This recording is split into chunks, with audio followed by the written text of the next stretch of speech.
Dagdag na pondo para sa mga pangkalusugang programa para sa mga taong nangangailangan nito. Yan ang panawagan ni Senator Bongo at hiling na may taas at madoble ng 1 billion pesos ang Cancer Assistance Fund hanggang sa susunod na taon. Para sa detalye na balita sa ulat ni Nery Tresenie. Pinatitiyak ni Senator Bongo ang pondo sa mga programang pangkalusugan tulad ng pagtugon sa cancer, tuberculosis at mental health disorder.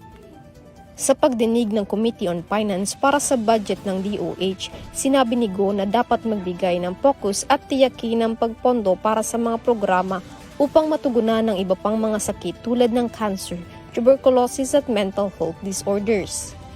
Ipinunto niya na ang Cancer Assistance Fund o CAF para sa taong ito ay tinakda sa 500 million pesos sa pamamagitan ng sama-samang pagsisikap ng mga mambabatas noong nakaraang taon.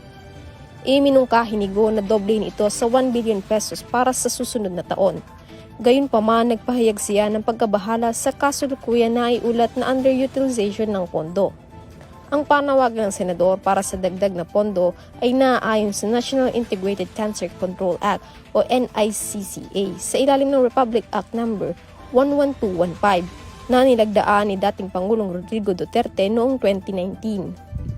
Ang CAF ay gumaganap ng mahalagang papel sa pagbibigay ng financial na support sa mga pasyente ng kanser sa kabuuan ng bansa.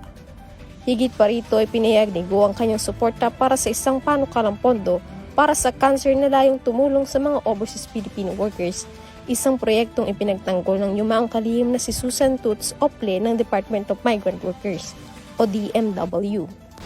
Para sa EuroTV News, Nery Tresenie, sumasaludo sa bawat Pilipino.